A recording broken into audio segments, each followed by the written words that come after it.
अस्सलाम वालेकुम, कैसे हैं सब लोग।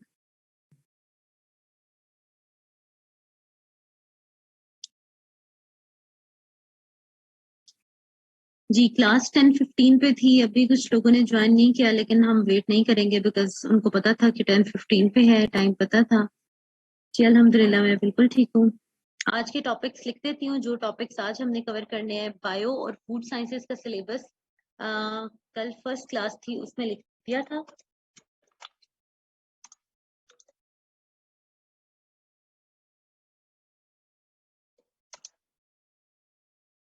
वेट हम बिल्कुल नहीं किया करेंगे, जो क्लास का टाइम हुआ करेगा। जिसने ज्वाइन किया नहीं किया बस सही है, 5-6 मिनट्स काफी होते हैं। बल्कि अभी तो 10 मिनट्स गुजर गए हैं। तो एक कल का टॉपिक रहता है डाइजेस्टिव सिस्टम, उसके बाद food,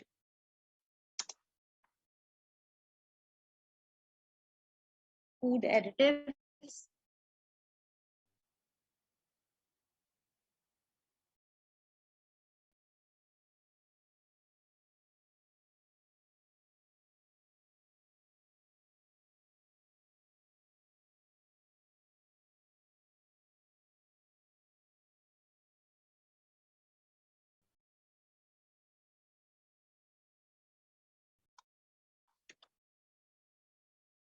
circulatory system. Circulatory system क्या होता है? हार्ट। आज ये पढ़ लेते हैं, ठीक है। और food, food spoilage and food, food preservation methods, ठीक है। अच्छा जी, आज डाइजेस्टिव सिस्टम, दो सिस्टम्स पढ़ने हैं, सर्कुलेटरी सिस्टम हार्ट और digestive system food additives, food spoilage. Food खराब होने के, स्पॉइल होने के या डिटीरियोरेट होने के क्या फैक्टर्स हैं, वो फैक्टर्स लिखेंगे। And then food preservation methods लिखेंगे। ये बहुत आसान है, ठीक है। साउंड में देख लीजिए आप लोगों की तरफ से ही कोई प्रॉब्लम है? मेरी तरफ से तो नहीं है।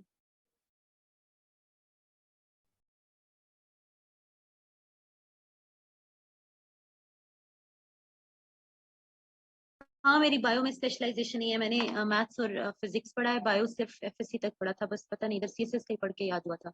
हाँ जी, क्लियर है। वही मैंने कहा, जिनको क्लियर नहीं है आवाज, वो अपने एंड पे चेक कर लीजिए, उनकी तरफ इंटरनेट का कोई इशू होगा।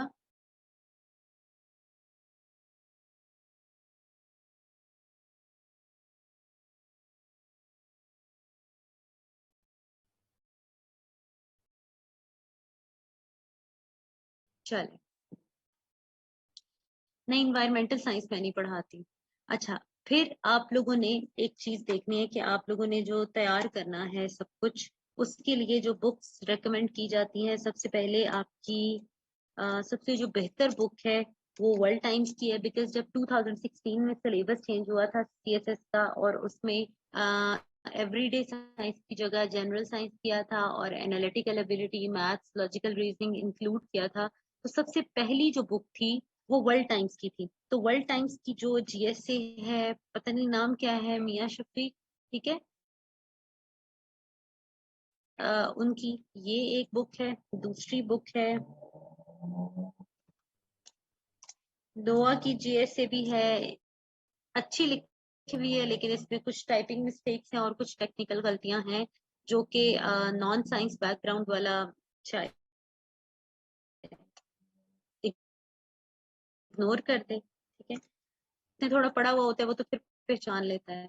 फिर एक बुक है कारवान। कारवान वालों की जो जीएसए है ये भी बड़ी बेहतर है, ठीक है।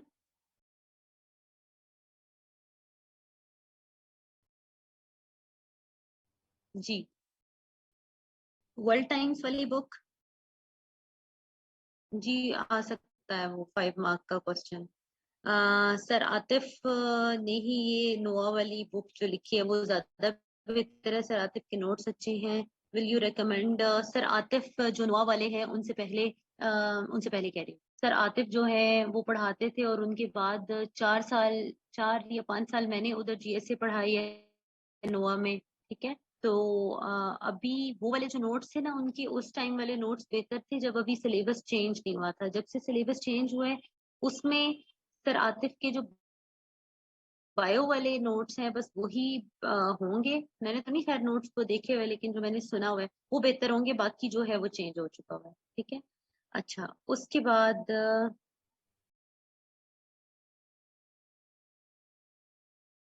ये जो डॉक्टर इकराम कश्मीरी हैं वो बुक भी मैंने पढ़ी हुई है, वो भी बेहतर है। ठीक है। नुआ वाले अच्छे पढ़ाते हैं, मैं भी CSP बन के वहां पढ़ाना चाहती हूँ। पता नहीं जी, मैंने तो वहाँ 5 साल पढ़ा है। It's good.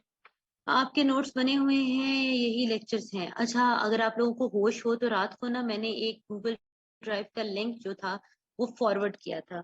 ठीक है। वो अगर आप देख लेते तो आपको समझ आ जाती कि उसके अंदर मेरे सारे के सारे नोट्स हैं। ठीक है। नोट्स जो हैं इस लिंक के ऊपर सारे के सारे नोट्स अपलोडेड हैं। ठीक है। अच्छा, उसके बाद नोट्स के साथ आपने क्या करना है, नोट्स के साथ आपने lectures, lectures plus notes plus अगर कोई एक बुक लेके रखनी है, जो टॉपिक्स वहां से नहीं कवर होंगे या थोड़ी बहुत जहाँ पे कमी होगी तो प्लीज वहां से आप कर लीजिएगा। ठीक है।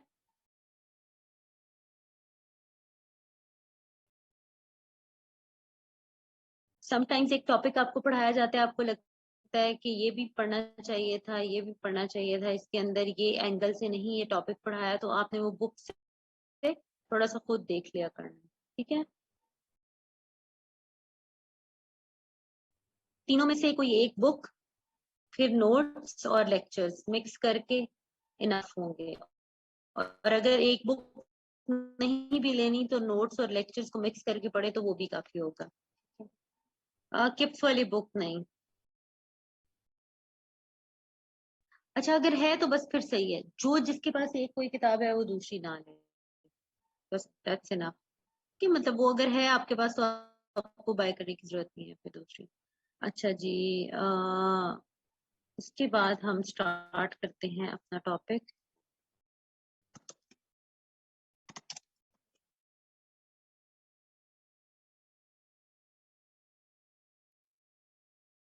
Digestive system. Digestive system is a system through which complex molecules of food। जी आज क्लास जल्दी खत्म हो जाएगी। Digestive system is a system through which complex molecules of food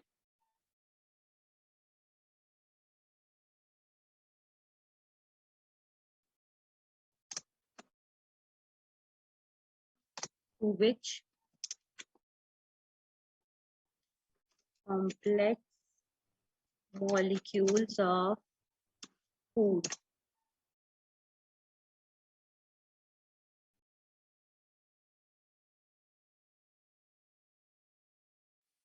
digestive system एक ऐसे जो फूड आप खाते हैं उसको कहते हैं इंजेस्टेड फूड। ठीक है। फूड नहीं बस लिखते, इंजेस्टेड लिखते। स्मॉलर और सिंपलर मॉलिक्यूल्स उसको हम डाइजेस्टेड फूड कहते हैं। So digestive system is a system through which complex molecules of food are are broken down into smaller or simpler molecules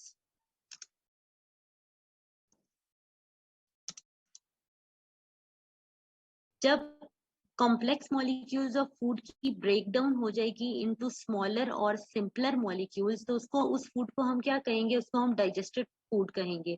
और कितना स्मॉल कंपोनेंट्स में कन्वर्ट करना है, देखो पहले हमने बताना है कि कॉम्प्लेक्स मॉलिक्यूल है, फिर हमने बताना है कि उसकी ब्रेक डाउन करनी है, or broken down into smaller molecules. और स्मॉल मॉलिक्यूल्स कितने, अब लिमिट बतानी है, that are capable of cellular absorption।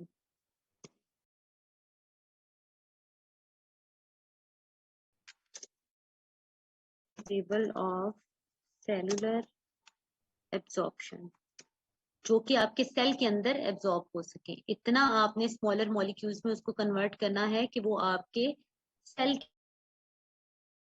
के अंदर एब्जॉर्ब कराना क्यों जरूरी है। जिसको ये कॉन्सेप्ट नहीं होगा ना, उसको ये डेफिनेशन शायद एक दफा पढ़ने के बाद दोबारा भूल जाए।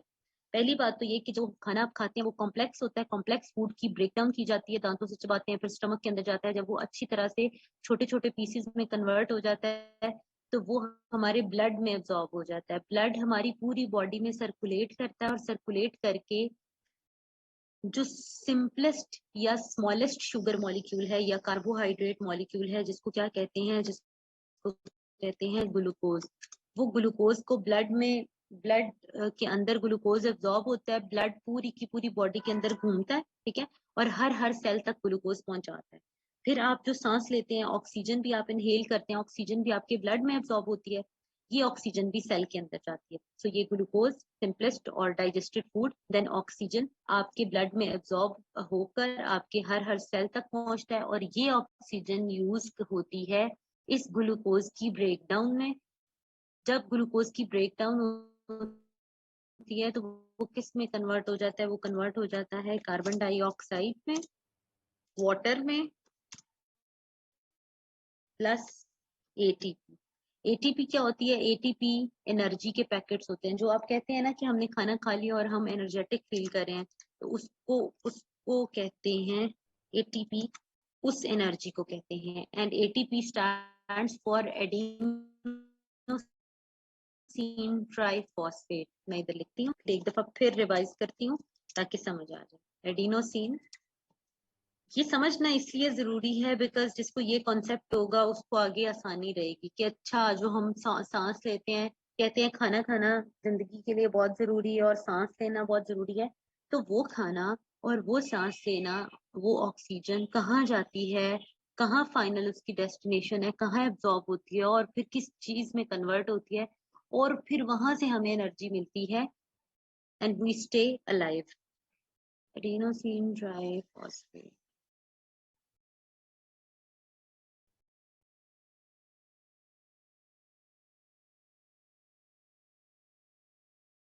सो ये अगर आपका सेल है, आपने खाना खाया, डाइजेस्ट हुआ, ब्लड में गया, ब्लड पूरी बॉडी के अंदर घूमा, और ये R6 कौन सा है? ये अपना कैमरा शैमरा ऑफ कर ले, माइक में कह दे कि कैमरा ऑफ कर दे, जिन जिन कौन है देख लिया करें।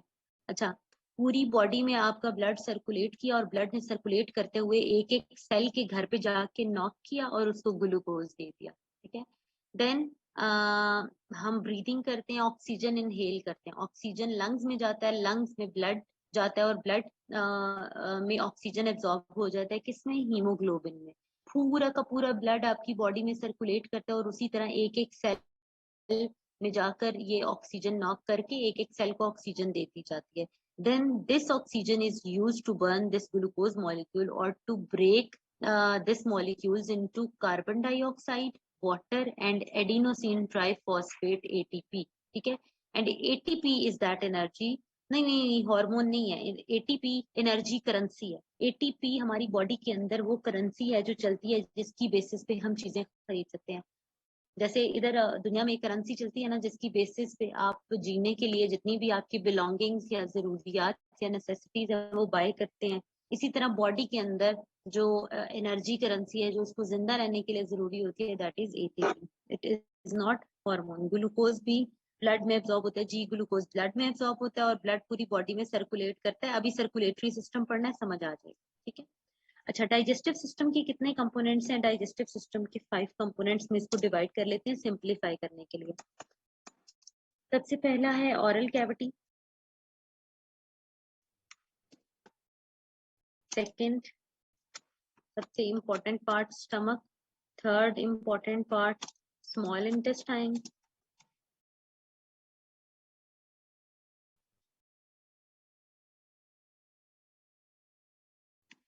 स्मॉल इंटेस्टाइन फोर्थ,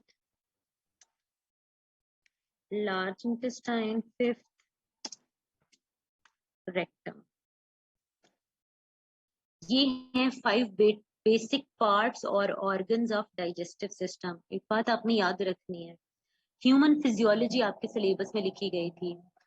फिजियोलॉजी का मतलब होता है कि ह्यूमन बीइंग के अंदर जितने भी ऑर्गन्स हैं वो फंक्शन कैसे परफॉर्म करते हैं, ठीक है। तो वो एक एक ऑर्गन का फंक्शन पढ़ने की बजाय ये ज्यादा आसान होता है, करते हैं कॉपरेट करते हैं और एक सिंगल फंक्शन परफॉर्म करते हैं इन बायोलॉजिकल सिस्टम। लिख लें कहीं पे, एक बायोलॉजिकल सिस्टम की डेफिनेशन लिख लेते हैं ताकि आसान हो जाए, क्योंकि मैंने आपको 5-6 सिस्टम्स पढ़ाने हैं तो आपको पता होना चाहिए ना क्या कर रहे हैं ये। In a biological system, two or more than two organs,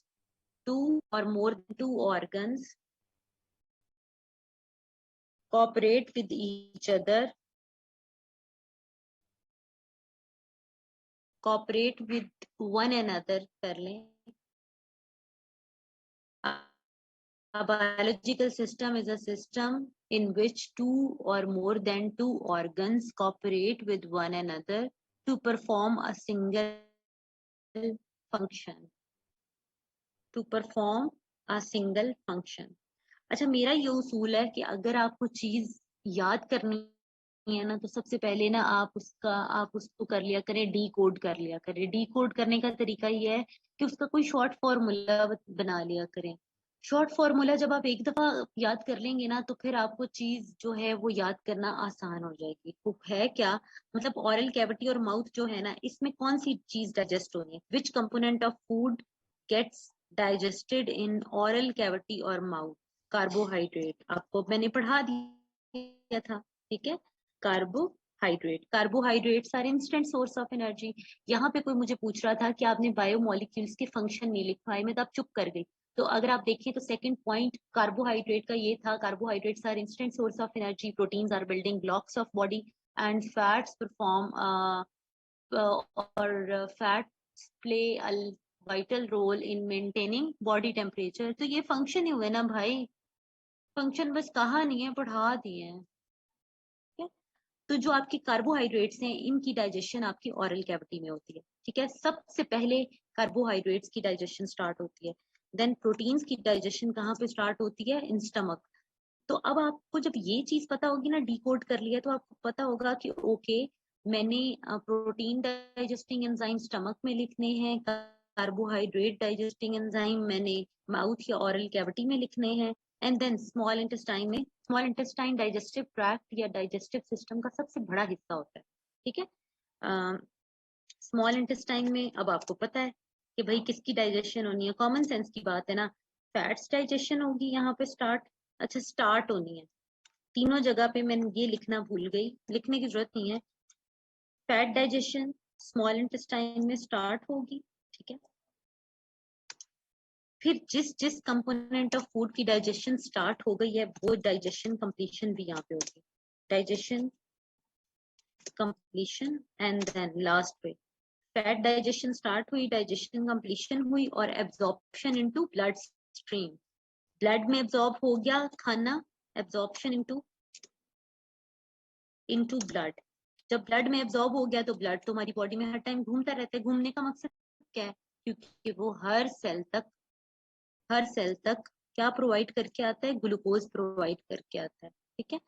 जो सिंपलेस्ट शुगर मॉलिक्यूल है उसमें कन्वर्ट होता है खाना, तो उसको कंप्लीटली डाइजेस्टेड फूड कहते हैं, and that simplest sugar molecule is glucose. या कार्बोहाइड्रेट या शुगर एक ही बात होता है, ठीक है।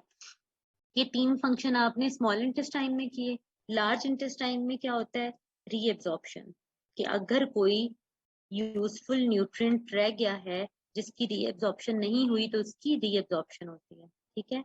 और रेक्टम में वेस्ट स्टोरेज होता है for some time before it is excreted out of the body. जब आपको नींद शींद आए ना, मुझे बता देना, आज बड़े सांप सूंघा हुआ है आपको।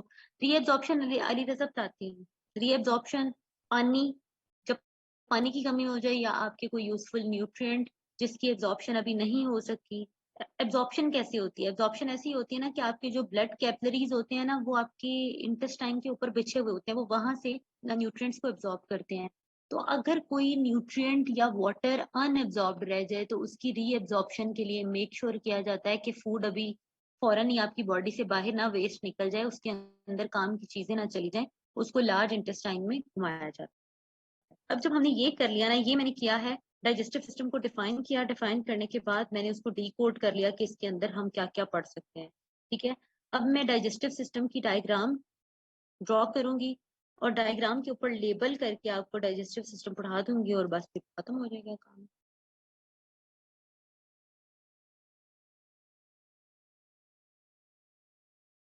डायग्राम खोलती हूँ, न्यूट्रिएंट्स और वाटर की रीअब्जॉर्प्शन होती है। डायग्राम खोलती हूँ, फिर आपको उधर से लेबल करके पढ़ाती हूँ और आपने वो diagram as it is paper के सेंटर में ड्रॉ करनी है। और अगर ईच ऑर्गन को इंडिविजुअल नहीं पढ़ना, ईच ऑर्गन इंडिविजुअल पढ़ना पागल है, तो खाली पढ़ के क्या फायदा, वो कनेक्टेड है ना एक दूसरे से। फातिमा, आपको शायद ये बात मैंने पहले ही कर दी है कि ईच ऑर्गन अकेले अकेले पढ़ने का फायदा नहीं है। They coordinate with one another to perform a single function. तो उनको उसी मैनर में हम पढ़ेंगे। आज हम अच्छे से पढ़े हैं, आज आपको समझ आ गया ना कि हमें ही हार माननी पड़ेगी टाइप करके, चैट करके, तंग करने से। ये तो हार नहीं मानेगी। जीएसए पेपर ऑब्जेक्टिव टाइप होता है।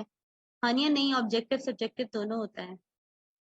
मैं आपको किसी दिन ऐसे करती हूँ, थोड़ा सा सिलेबस और पैटर्न डिस्कस कर देती हूँ, ठीक है। ये रमजान की बात कर लेते हैं। थोड़ा सा ये बायो और फूड साइंस एक सेक्शन खत्म कर लेने दो, ठीक है, मैं आपको बता दूँ। मुझे समझ आ गया यार, इस तरह की काम की बातें पूछा करें ना।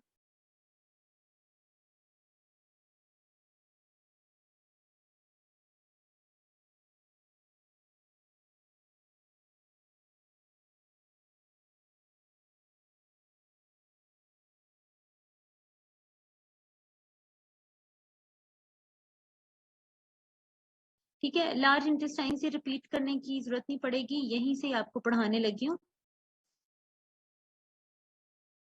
अभी आपको पढ़ाती हूँ तो आपको समझ आ जाएगी। असल चीज ये है जो अब हम पढ़ने लगे हैं। इसको जब मैं लेबल करूंगी, जो इसके ऊपर अब पढ़ाऊंगी ना, एक्चुअल वो है, वो तो बस मैंने आपको एक आउटलाइन ड्रॉ की थी। आपकी डायग्राम है, आपको डाइजेस्टिव सिस्टम की डायग्राम अपने स्क्रीन पे नजर आ रही होगी। थोड़ी सी ब्लर है, लेकिन ना हमारे लिए सबसे बेहतर ये है। ठीक है जी मायरा, ठीक है, आपके लिए इनफ नहीं है तो आप एक बुक बाय करें ना, साथ साथ वहां से डिटेल से पढ़ती जाए, आपको समझ आ जाएगी। जब आप बुक पढ़ेंगी तो फिर आपको और भी समझ आ जाएगी कि उस बुक से समझना कितना मुश्किल है। ठीक है, अली शराजी अभी आपको बाद में स्लाइड दिखाती हूँ, बिकॉज अभी ये बाद में अभी ये पीछे नहीं जा सकते हम। अच्छा, आपने क्या करना है, आपने डायग्राम ड्रॉ करनी है, अभी अभी बस दिखाती हूँ बाद में। अब आपने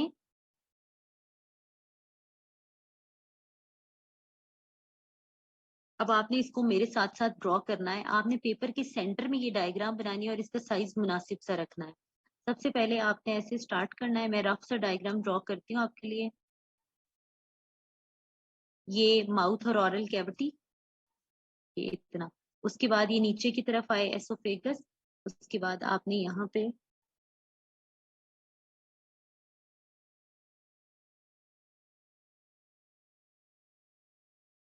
स्टमक ड्रॉ किया। ठीक है, स्टमक ड्रॉ करने के बाद आगे आपका जो पार्ट स्टार्ट होता है that is small intestine. Small intestine आपकी यहाँ पे किस कलर की बनी हुई है? ये बनी हुई है आपकी ऑरेंज से कलर की। जी, डायग्राम बनाना जरूरी है, वरना मुझे क्या मुसीबत पड़ी है भाई मेरे।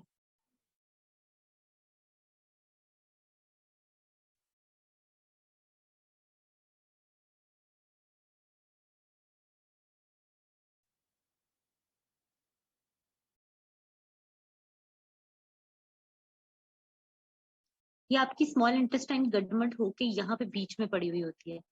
जैसे ही स्मॉल इंटेस्टाइन खत्म होती है तो वहां से लार्ज इंटेस्टाइन स्टार्ट हो जाती है। और लार्ज इंटेस्टाइन क्या होती है, ये पिंक से कलर की है, ये यहाँ पे इस डायग्राम के अंदर। और ये क्या करती है, ये स्मॉल इंटेस्टाइन को सराउंड करती है, यहाँ से स्टार्ट हुई, रुके, right side of your body से स्टार्ट होती है, जैसे ही स्टार्ट होती है उसके नीचे अपेंडिक्स होता है, यहाँ पे इस साइड पे गई, इस साइड पे गई। इतना वैसे डिफरेंस हमें छोड़ना नहीं चाहिए, हमें इसको इसके साथ साथ ही रखना चाहिए।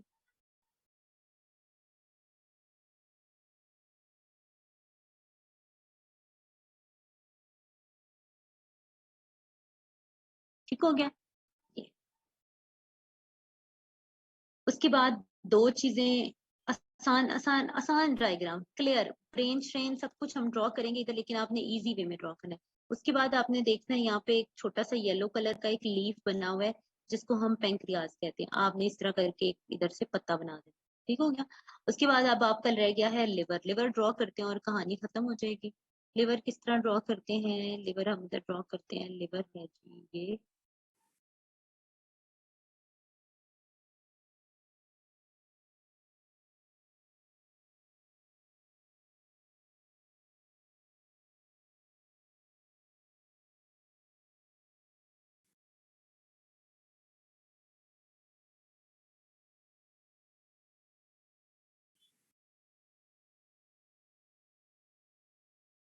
ये लिवर ड्रॉ किया और उसके साथ छोटा सा ग्रीन कलर का तरह करके ये इसके साथ जोड़ देना है। ठीक है। आपने कलर्स यूज करने हैं तो कलर्स यूज कर लें, नहीं करने तो ना कीजिएगा। आपने सिर्फ और सिर्फ क्लियर कट हर पार्ट ड्रॉ करके बताना है कि ये आपका माउथ और ऑरल कैविटी है। मैं आपको बता देती हूँ कि किन किन चीजों को लेबल करना जरूरी होता है। ये माउथ है, ये एसोफेगस है, ये स्टमक है, ये लिवर है, ये ग्रीन वाला गॉल ब्लैडर है, ये येलो कलर का जो है। मल्टीपल कलर्स, प्लीज फजूल बातों में टाइम ना वेस्ट करें। लेड पेंसिल से बना ले, जिससे बनाना है बना ले, मार्कर से बना ले, पेन से बना ले। ये पेंक्रियाज है, ये ऑरेंज कलर वाला स्मॉल इंटेस्टाइन है, ये वाला लार्ज इंटेस्टाइन है, and that is last part rectum. ठीक है।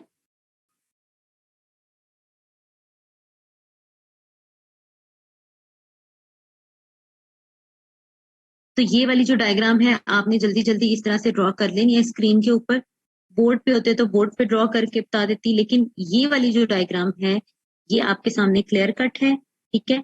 इसके ऊपर जल्दी जल्दी वो वाले पार्ट्स ड्रॉ करके आपको बता दिए हैं कि ये क्लियर कट ये वाले पार्ट्स हैं, ताकि आप लोगों के लिए आसानी हो जाए कि आप ड्रॉ कर लें। समझ लें कि ये डिस्टिंक्ट पार्ट्स हैं जो ड्रॉ करने जरूरी है। यहाँ शायद आपको समझ ना आती कि ये किस तरह हुआ होगा। अभी आपको थोड़ा पता लग गया। मैंने वो कलर्स भी यूज कर दिए ताकि आइडिया हो जाए आपको। ठीक है। पेपर के सेंटर में आपने ये डायग्राम ड्रॉ कर ली।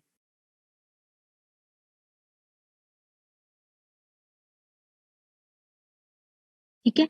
अच्छा, उसके बाद अब आपने क्या करना है? अब मैं देखिएगा आपको पढ़ाना शुरू करती हूँ कि मैं एक एक पार्ट, एक एक कंपोनेंट ऑफ पार्ट, एक एक कंपोनेंट ऑफ डाइजेस्टिव सिस्टम को एज अ हेडिंग यूज करूंगी, और उसके आगे साथ साथ आपको पढ़ाती जाऊंगी। ठीक है। उसके जो जो भी फंक्शंस हैं। सबसे पहला जो पार्ट है डाइजेस्टिव सिस्टम का, जो 5 हेडिंग्स लिखी हैं वही 5 हेडिंग्स यूज करूंगी, और नंबर भी दे देते हैं। सबसे जो पहला पार्ट है डाइजेस्टिव सिस्टम का, दैट इज माउथ। जो पढ़ने वाले हैं वो चुप करके पढ़ेंगे, जो बाकी साइंसदान बन रहे हैं इनको बनने दें। ठीक है। माउथ और oral cavity is first part of, मुझे नहीं पता कैसे आएगा, जैसे आएगा आप जवाब दे दीजिएगा। वो आपसे जिस तरीके से भी पूछेंगे आप उतनी सी चीज लिख दीजिएगा। कभी वो खाली स्मॉल इंटेस्टाइन पूछ लेते हैं, कभी पेंक्रियाज का फंक्शन पूछ लेते हैं, कभी लिवर का पूछ लेते हैं। मैं आपको सारा पढ़ा देती हूँ। माउथ, माउथ के अंदर क्या होता है? माउथ के अंदर आप फूड को खाते हैं, चबाते हैं, उसको छोटे छोटे पीसेस में उसकी ब्रेक डाउन करते हैं। तो उसमें हम क्या कह सकते हैं? ग्राइंडिंग प्लस च्यूइंग सबसे पहला फंक्शन है। देन क्या होता है? देन उसकी केमिकल डाइजेशन स्टार्ट होती है with the help of salivary, with the help of salivary glands. Salivary glands क्या प्रोड्यूस करते हैं? स्लाइवरी ग्लैंड्स प्रोड्यूस करते हैं स्लाइवा। स्लाइवा के अंदर कौन सा एंजाइम होता है? एमाइलेज एंजाइम होता है, which is use to digest, which is use to digest carbohydrates, carbs. ठीक है। सो आपके माउथ और ऑरल कैविटी में स्लाइवा मौजूद है, जो कि जैसे ही फूड के साथ मिक्स होता है तो कार्बोहाइड्रेट्स की डाइजेशन स्टार्ट हो जाती है। तो मैंने कहा था डाइजेशन स्टार्ट होना, कंप्लीट होना नहीं। तो सबसे पहले जिस जिस पार्ट को पढ़ाते जाएंगे उसको बॉक्स करते जाएंगे। माउथ और ऑरल कैविटी में खाने को चबाया जाता है, ग्राइंड किया जाता है और च्यू किया जाता है, that is known as mechanical digestion. उसको छोटे छोटे पीसेस में तोड़ना, mechanical digestion. Then for chemical digestion, salivary glands secrete saliva which contains carbohydrate digesting enzyme known as amylase। तो नोट्स आपने इस फॉर्म में बनाए हैं, जब आप पेपर लिखेंगे तो आप इस फॉर्म में लिखेंगे। सुने, इन माउथ और oral cavity mechanical digestion as well as chemical digestion of food takes place. Mechanical digestion involves grinding and chewing of food, and in chemical digestion, salivary glands secrete saliva which contain carbohydrate digesting enzyme known as amylase। ठीक हो गया जी। तो अब आपके carbohydrate की digestion start हो गई और ये वाला बॉक्स हम बंद कर देते हैं कि यहाँ पे फूड को छोटा छोटा तोड़ा जाता है और स्लाइवा मिक्स करके स्लाइवा के अंदर एमाइलेज होता है जो कि कार्बोहाइड्रेट की डाइजेशन स्टार्ट कर देता है। ठीक है, यहाँ पे हम स्लाइवरी ग्लैंड्स को भी बॉक्स कर देते हैं। फिर आपके फूड के साथ क्या होता है, आपका जो फूड है ये कन्वर्ट हो जाता है एक राउंड से ऐसे बॉल की तरफ, गोले की तरफ। ठीक है, इसको हम क्या कहते हैं, इसको हम कहते हैं बोलस।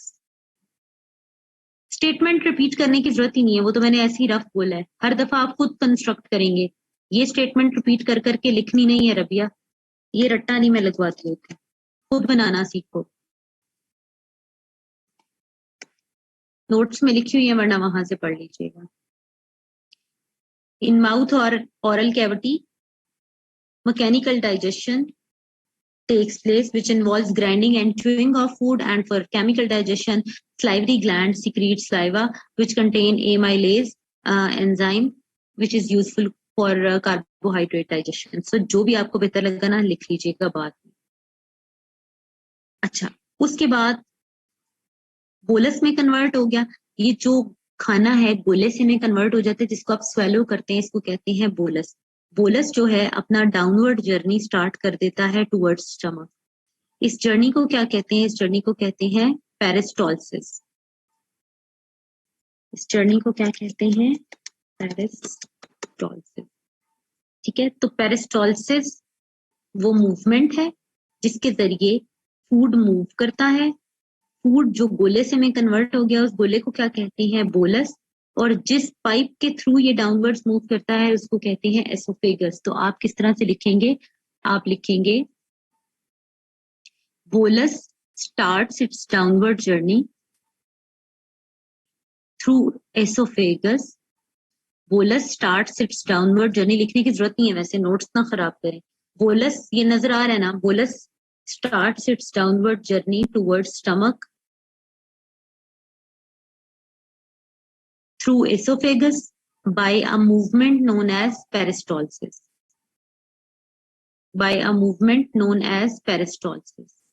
ठीक है, सो डाउनवर्ड मूवमेंट फूड की इज नोन एज पेरिस्टोलसिस और वॉमिट इज एंटी पेरिस्टोलसिस। ठीक हो गया, यहां तक हमने पढ़ लिया।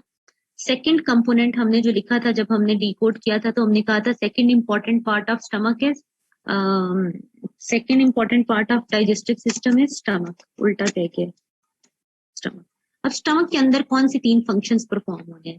सबसे पहले स्टमक की वॉल के साथ ना एक प्रोटेक्टिव लाइनिंग मौजूद होती है, इसकी वॉल के साथ साथ ना इधर एक लाइनिंग मौजूद होती है जी। बोलस फूड ही है और क्या है, डायनासोर है बीच में, खाया था आपने खाना, बीच में जाके डायनासोर बन गया। चबाने के बाद फूड क्या और हो जाएगा, उसके साथ मजीद क्या हो सकता है, अजीब बात है। कहती फूड ही है, नहीं गले से गुजरने के बाद कुछ और बन गया, चुड़ैल।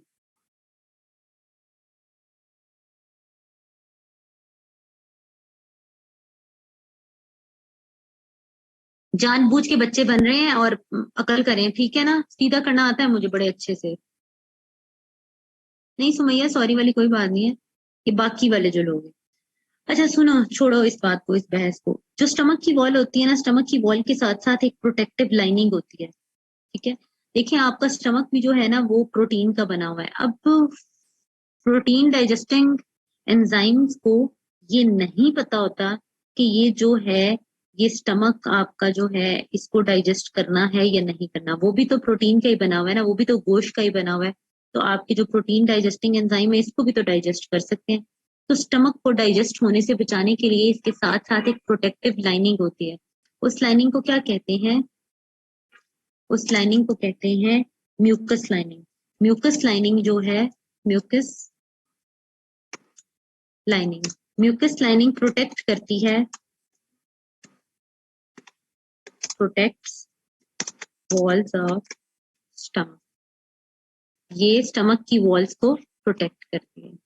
ये मैंने कौन सी वॉल्स देखी है?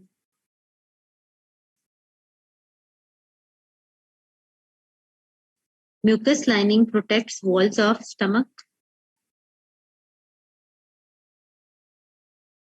ठीक है। सेकंड सेकंड स्टमक के अंदर होता है कॉन्सेंट्रेटेड HCl। HCl का क्या फंक्शन है? HCl किल करता है जर्म्स, जो फूड के अंदर जर्म्स होते हैं इनको किल कर देता है। और सेकंड फंक्शन, मैंने आपको एक चीज लिख पाई थी जब मैंने आपको एंजाइम्स पढ़ाए थे, और आपको कहा था कि जब आप जैसे जैसे बायो पढ़ते जाएंगे आपको आइडिया होगा कि हर चीज दूसरी चीज से लिंक्ड है। आपको मैंने कहा था कि हाईली एसिडिक इन्वायरमेंट में या हाईली बेसिक इन्वायरमेंट में एंजाइम्स जो हैं वो बेहतर तरीके से काम करते हैं। सो क्या हुआ कि HCl किल करता है जर्म्स को, और क्या करता है, और मेंटेन करता है पीएच और एंजाइम्स। ठीक है। एंजाइम्स को एक्टिवेट करने के लिए पीएच मेंटेन करता है,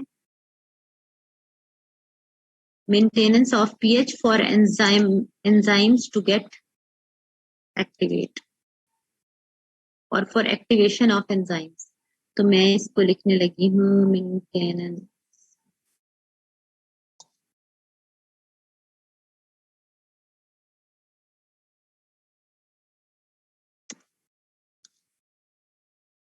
ठीक है, maintenance of pH. Highly acidic environment होगा तो हाईली एसिडिक इन्वायरमेंट होगा तो भी एंजाइम्स अच्छे से बेहतर तरीके से काम करेंगे, हाईली बेसिक होगा तो भी एंजाइम बेहतर तरीके से काम करेंगे। अब थर्ड इंपॉर्टेंट फंक्शन रह जाता है कि यहाँ पे डाइजेशन करानी किसकी थी?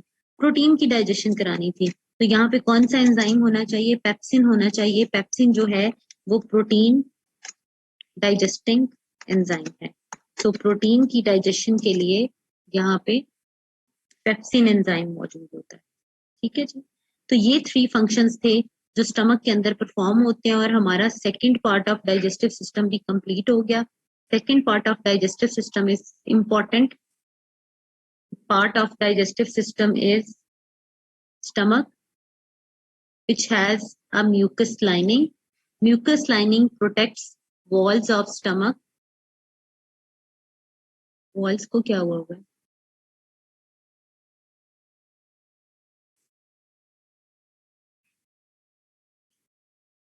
Protect walls of stomach from enzymes and concentrated HCl. ठीक है। And then HCl is present to kill germs, जो भी फूड के अंदर जर्म्स मौजूद होते हैं उनको किल करता है और मेंटेन करता है पीएच को, hydrochloric acid. Then pepsin enzyme जो है, pepsin is an enzyme, protein digesting enzyme. ठीक है। एंजाइम सारे एंड पे ना मैं ब्लू कलर के लेबल कर दूंगी, आपको आसानी हो जाएगी याद करने में कि कितने एंजाइम्स, कितने डाइजेस्टिव एंजाइम्स मैंने आपको पढ़ाए हैं। ठीक है। पेप्सिन प्रोटीन डाइजेशन करता है। देन उसके बाद हम आगे चलते हैं। अगला सबसे इंपॉर्टेंट पार्ट कौन सा है और सबसे बड़ा पार्ट भी है, वो है स्मॉल इंटेस्टाइन। स्मॉल इंटेस्टाइन थोड़ा सा उसके अंदर ज्यादा फंक्शंस परफॉर्म कराने हैं हमने, तो हम इधर थर्ड हेडिंग अपना लिख लेते हैं small intestine. Small intestine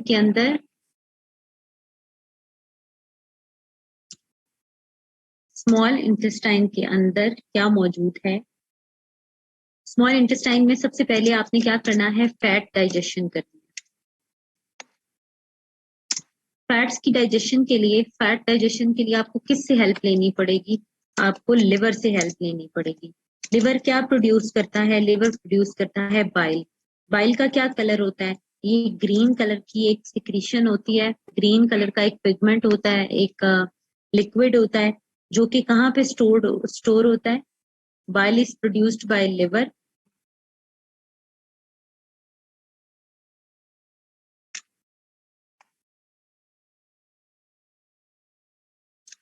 bile is stored in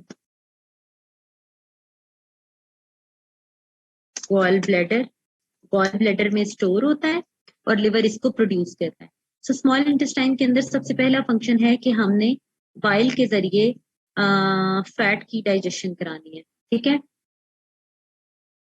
अच्छा जी, अब हम इधर क्या करते हैं, इधर लिवर को भी बॉक्स कर देते हैं और इधर गॉल ब्लैडर को भी हम बॉक्स कर देते हैं, बिकॉज जो जो पार्ट हम पढ़ते जा रहे हैं वो उसको हम इस तरह से करते जाते हैं।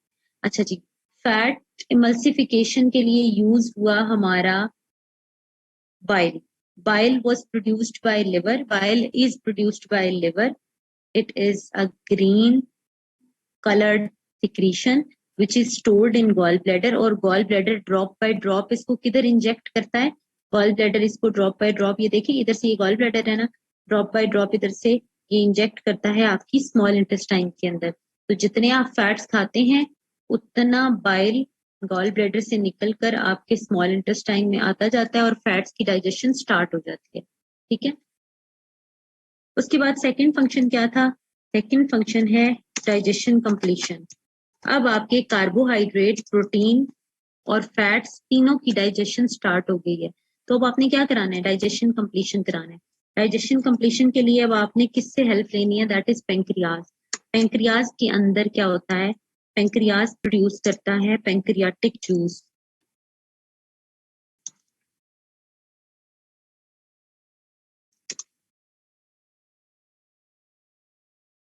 पेंक्रियाटिक जूस के अंदर क्या क्या मौजूद होता है? कार्बोहाइड्रेट,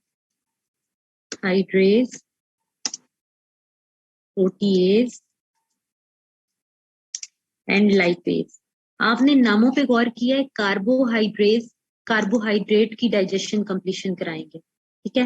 प्रोटीएज प्रोटीन की डाइजेशन कंप्लीशन कराएंगे। कार्बोहाइड्रेट को मैं ऐसे कार्ब्स लिखती हूँ शॉर्ट फॉर्म में, आपने कार्बोहाइड्रेट पूरा लिखना है।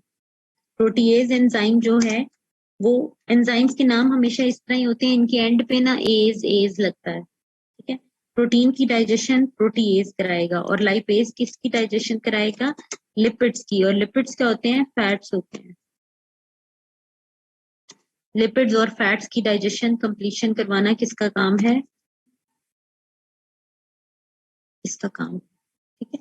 ये इसका सेकंड फंक्शन भी मैंने लिख दिया। ये ए फंक्शन फैट डाइजेशन और fat emulsification, B function digestion completion of carbohydrates which started in oral cavity or mouth, then protein which started in stomach, and fat which started in first part of small intestine, and now digestion completion takes place with the help of pancreatic juice secreted by or released by pancreas which contains carbohydrates, protease and lipase. इसके अंदर तीनों किस्म के enzyme होते हैं। इसको कहते हैं कि ये कॉकटेल ऑफ एंजाइम्स है जो कि सब की सब चीजों को डाइजेस्ट कराने में हेल्प करता है।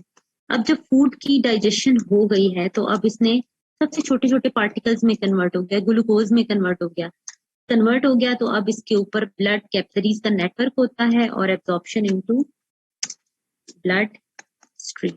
अब आपके ब्लड के अंदर ये फूड जो है वो एब्जॉर्ब हो जाता है। ठीक हो गया जी?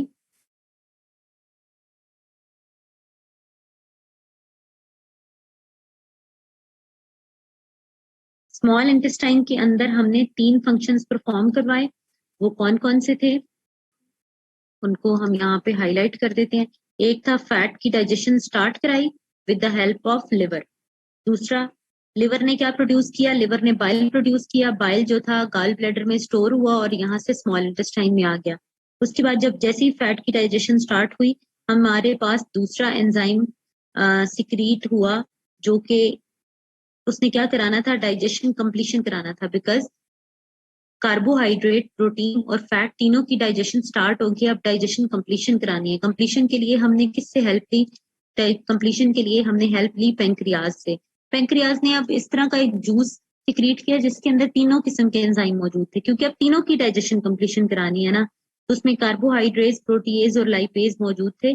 सो तीनों कंपोनेंट्स ऑफ फूड की डाइजेशन कंप्लीशन हो गई। जब डाइजेशन कंप्लीशन हो गई तो थर्ड फंक्शन क्या था? थर्ड यही था कि अब ये डाइजेस्टेड फूड आपके ब्लड में एब्जॉर्ब हो जाए और आपका ब्लड पूरी बॉडी के अंदर सर्कुलेट करे। ठीक है, पूरी बॉडी के अंदर जब सर्कुलेट करेगा तो वो आपकी हर सेल तक पहुंच जाएगा और आपके हर सेल के अंदर उसकी ब्रेकडाउन होगी with the help of oxygen into carbon dioxide and water, जो आपको पहले इक्वेशन लिखवाई थी। और फिर ये क्या करेगा? एटीपी प्रोड्यूस करेगा जिससे आपको एनर्जी मिलेगी। Second last part, fourth heading लिखते हैं, which is large intestine. Large intestine के अंदर क्या होता है? लार्ज इंटेस्टाइन, ये देखो यहां से स्टार्ट हुई है, ये इस जगह से यहां से स्टार्ट हुई है, इतना लंबा पाथ है। लार्ज इंटेस्टाइन में जब आपका फूड पहुंचता है ना तो 99% इट इज वेस्ट। फिर इसको इतनी देर बॉडी में रखने की क्या जरूरत है? या इतना लंबा सारा ये जो पाथ है, यहाँ से स्टार्ट हो रहा है, यहाँ यहाँ यहाँ यहाँ जा रहा है, इतनी देर इसको इधर घुमाने की क्या जरूरत है? इसको घुमाने की जरूरत इसलिए है और to make sure that no useful nutrient is wasted. So for reabsorption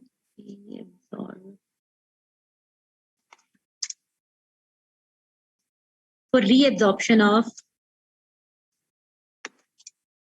nutrient plus water,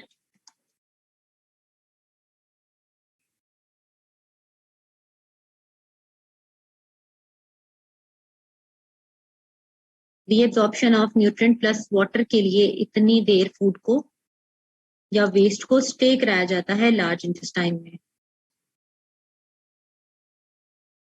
ठीक है, और ये हो गया जी।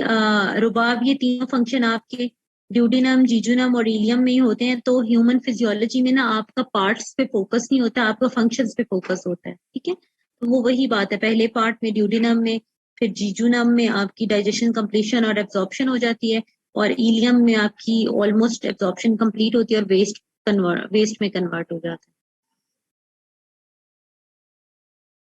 हाँ, इसमें हमने पार्ट्स की बात नहीं करनी, इसलिए मेरा फोकस ही नहीं है। फिजियोलॉजी पे है ना तो हर चीज का फंक्शन लिखना है। ठीक है, और 5 नंबर का सवाल आना है, पूरे के पूरे टॉपिक पे 5 नंबर का सवाल नहीं आ सकता, इसके कुछ पार्ट्स पे आएगा। अच्छा, यहाँ पे ना अपेंडिक्स भी मौजूद होता है। अपेंडिक्स कहाँ पे मौजूद होता है? तो क्या है? अपेंडिक्स आपका यहाँ पे मौजूद है, जहां से जैसे ही आपकी स्मॉल इंटेस्टाइन स्टार्ट होती है, एंड होती है, और लार्ज इंटेस्टाइन स्टार्ट होती है, यहाँ पे एक छोटा सा ये फिंगर लाइक प्रोजेक्शन है, इतना सा एक्स्ट्रा सेलुलर ग्रोथ है। ठीक है,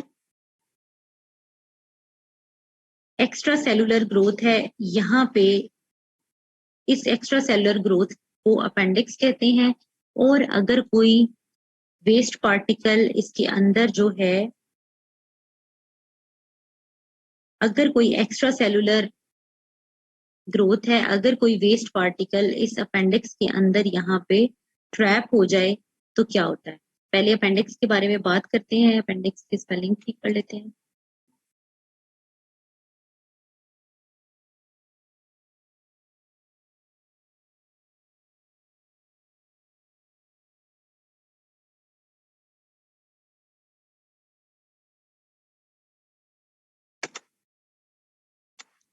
अपेंडिक्स को कहते हैं वेस्टिजियल ऑर्गन। सीएसएस में काफी दफा ये क्वेश्चन पूछा गया है। वेस्टिजियल ऑर्गन का मतलब होता है ऐसा ऑर्गन जो हमारे एंसेस्टर्स में यूजफुल था या फंक्शनल था। चुप करो।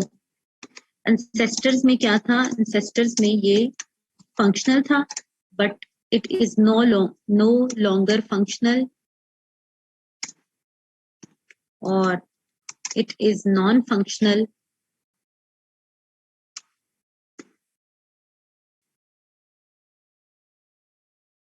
अच्छा, क्या बात मैं करी थी?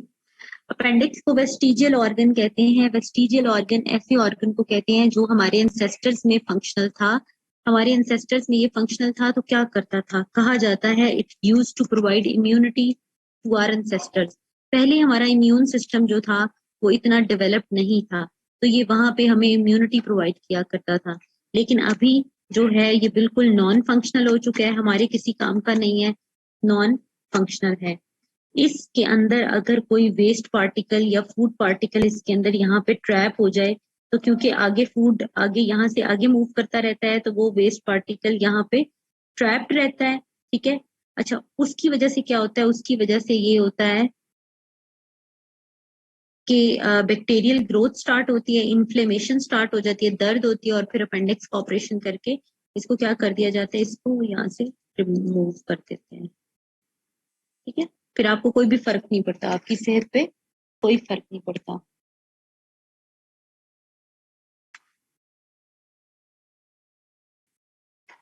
तो ये हमने लार्ज इंटेस्टाइन भी पढ़ लिया, एक एक करके हमने चारों हेडिंग्स कंप्लीट कर ली हैं। और फिफ्थ और लास्ट हेडिंग है जो मैंने आपको शुरू में डिकोड किया था, मैंने उसी पे फोकस किया है। अगर आप ने गौर किया हो तो बिल्कुल वैसा वैसा ही पढ़ाया है, जैसा जैसा आपको शुरू में लिखा गया था कि वो 5 मेन हेडिंग्स थी, और उन मेन हेडिंग्स को ये एक्सप्लेन करते हुए जिनको डिकोड किया था उन्हीं को ही एक्सप्लेन किया है। अभी हमारा जो इम्यून सिस्टम है वो काफी डेवलप हो चुका है, सो हमें इसकी जरूरत नहीं पड़ती। जैसे देखो हमारे घर में रेडियो होता है, रेडियो की अब हमें जरूरत पड़ती है, नॉन फंक्शनल है हमारा, हमारी बाकी चीजें उससे बहुत ज्यादा एडवांस हो गई हुई हैं। तो नॉन फंक्शनल पार्ट का मतलब ये होता है कि है ठीक ठाक, अगर उसे काम कराया जाए तो काम कर सकता है, लेकिन आउटडेटेड हो चुका है। हमारे जर्म्स, हमारे बैक्टीरिया, वायरसेस, बीमारियां इतनी ज्यादा एडवांस हो गई हैं कि उसके लिए खाली अपेंडिक्स जो है इम्यूनिटी प्रोवाइड नहीं कर सकता। ठीक है। तो ये अब मतलब पहले किसी काम का था, अब ये न्यूट्रिएंट की स्पेलिंग भी ठीक कर लेना, अब नहीं है किसी काम का, सो आप इसको बॉडी के अंदर रखें या ना रखें किसी को कोई फर्क नहीं पड़ता। ठीक है, मतलब बॉडी को कोई फर्क नहीं पड़ता। जैसे रेडियो आपके घर में है नहीं है, पड़ा हुआ है, कोई फर्क नहीं है, एक ही बराबर है ना, एक ही बात है ना। अच्छा जी। ये हो गया, वो उल्टे सीधे होते हैं ना, तो उनके अपेंडिक्स के अंदर फूड पार्टिकल ट्रैप होने के ज्यादा चांसेस होते हैं, दैट्स वाई जो स्पोर्ट्स मैन होते हैं वो इसको रिमूव कर देते हैं। रेक्टम की बात करते हैं, रेक्टम क्या है, रेक्टम के अंदर वेस्ट स्टोरेज होता है।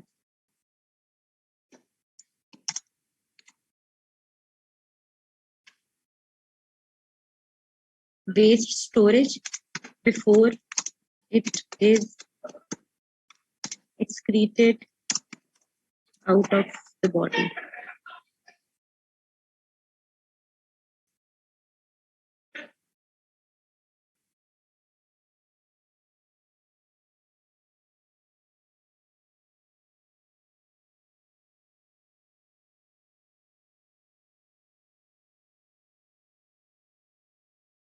फिर स्मॉल इंटेस्टाइन मैंने 4-5 दफा पढ़ाया, अब उसको रिपीट करने की कोई तुक नहीं बनती। छोड़ें बस, फिर आप छोड़ें, जिंदगी में हर चीज समझ नहीं आती, नहीं समझ आया ना तो आप इसे इग्नोर कर दें।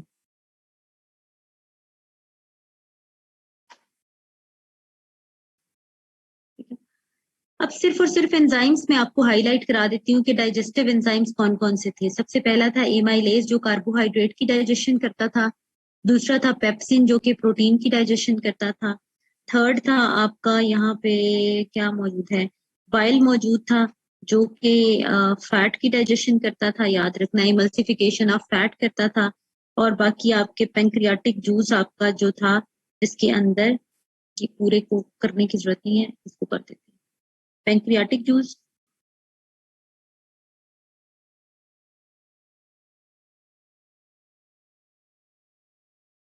यहाँ पेंक्रियाटिक जूस में कार्बोहाइड्रेट, प्रोटीएज और लाइपेज मौजूद हैं, जो कि किसको करते हैं, कार्बोहाइड्रेट, प्रोटीएज और लाइपेज कार्बोहाइड्रेट्स, प्रोटीन और फैट्स को डाइजेस्ट करते हैं। ठीक है। अच्छा, उसके बाद बस हमने वो लिखे हैं, एंजाइम नहीं भी है तो एंजाइम की तरह एक्ट करता है। आइनो बाइल जो है वो सिक्रीशन है जो फैट की इमल्सिफिकेशन करती है, एंजाइम नहीं है लेकिन इसकी एंजाइमेटिक एक्टिविटी होती है। ठीक हो गया जी, तो उसी तरह का फंक्शन परफॉर्म करता है, so to some extent it is same. तो ये डाइजेस्टिव सिस्टम सारा का सारा कंप्लीट हो गया। आगे मूव करते हैं, अगला जो हमारा टॉपिक है वो फूड साइंसेस के कोई 2 आसान से टॉपिक्स रहते हैं वो कंप्लीट करते हैं। इसका स्क्रीनशॉट लेना है ले लीजिए, आगे मूव करते हैं। जी प्रीवियस स्लाइड अली मैं आपको दिखाती हूँ। जी अभी दिखाने लगी हूँ, वहां पे जा रहे हैं। ठीक है, बस अब इसका स्क्रीनशॉट ले लें बिकॉज ये दोबारा नहीं आएगा।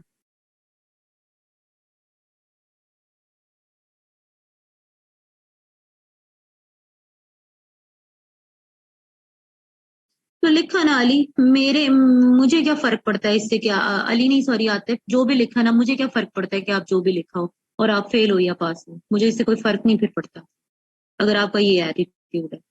ठीक है, और इसीलिए 2% रिजल्ट आता है। मैंने देख लिया है कि 300 या 268 में से कितने स्टूडेंट सीरियस होता है।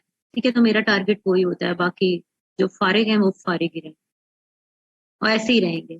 फिर जब बात की जाती है ना पाकिस्तान में जॉब्स नहीं मिलती, तो मैं ये यहाँ पे जब कमेंट्स और एटीट्यूड देखती हूँ ना, तो मैं कहती हूँ बिल्कुल सही है, इनको जॉब्स नहीं मिलती, जितनी इनको मिलती है उनको उतनी भी नहीं मिलनी चाहिए।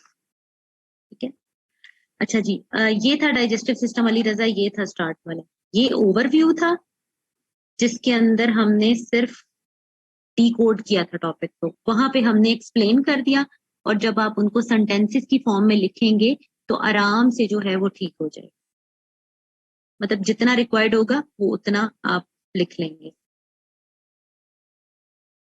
अभी डाइजेस्टिव सिस्टम कंप्लीट हो गया।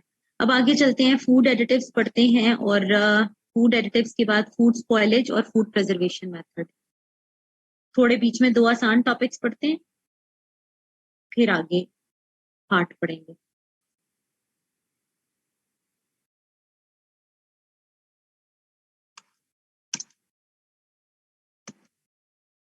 फूड एडिटिव्स नोट्स आप खोल के देखेंगे ना, तो मेरे यही टॉपिक्स नोट्स के अंदर डिटेल में लिखे हुए हैं। तो जब आप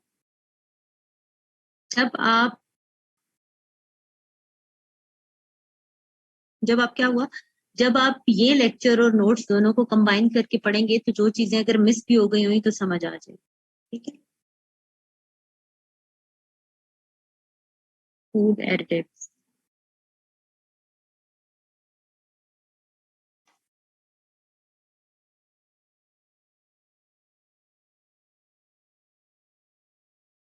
फूड एडिटिव्स क्या होते हैं? अच्छा, डेफिनेशन खुद बनाना सीखें। फूड एडिटिव्स आर मटेरियल्स, या तो मटेरियल्स होते हैं या केमिकल्स होते हैं। केमिकल्स और मटेरियल्स फूड एडिटिव्स। अब एडिटिव्स का मतलब हुआ जो कि फूड में ऐड किए जाते हैं, तो क्या हुआ, फूड एडिटिव्स आर मटेरियल्स और chemicals that are added to food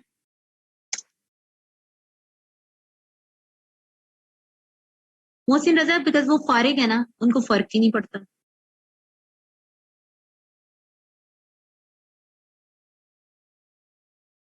आपको पता है ये सिर्फ कमेंट्स जो हैं, ये नाम मैं देखती जाती हूँ, ये कमेंट्स जो हैं ये इनके ये 3-4 दिन ही बर्दाश्त करना है, उसके बाद हमने क्लास से मैं तो रिमूव कर देती होती हूँ। मैं तो क्लास से रिमूव कर दूंगी, बिकॉज जो ये पूरा का पूरा सेशन उन लोगों के लिए है, इतनी एफर्ट और इतना टाइम, जिन लोगों जो वाकई लोग अफोर्ड नहीं करते या जो डिजर्व करते हैं पढ़ना, ये इन लोगों के लिए नहीं है। मैं क्लास से रिमूव कर देती होती हूँ और दोबारा ऐड भी नहीं करती, ये बात याद रखिएगा। और बाकी अगर आपको बहुत ज्यादा तकलीफ हुई तो आपका 1000 मुझे आपके अकाउंट में वापस भेजते हुए कोई जरा भी तकलीफ नहीं होती, 1 मिनट भी नहीं लगता मुझे। ठीक है, तो जरा तमीज से रहिएगा। नेक्स्ट कोई भी नॉन सीरियस कमेंट आया तो मैंने 1 मिनट से पहले रिमूव कर देना। Are materials or chemicals that are added to food to enhance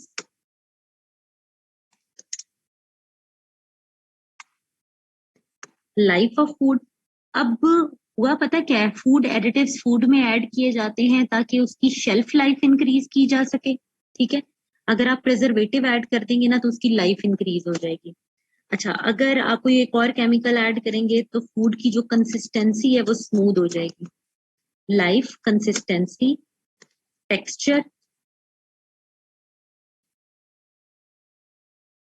thickness. जी आर्टिफिशियल होते हैं, ये केमिकल्स होते हैं। Thickness, colour and flavour. कुछ ऑर्गेनिक भी होते हैं और कुछ आर्टिफिशियल केमिकल्स होते हैं। तो क्या हुआ, फूड एडिटिव्स आर केमिकल्स और materials that are added to food to enhance life,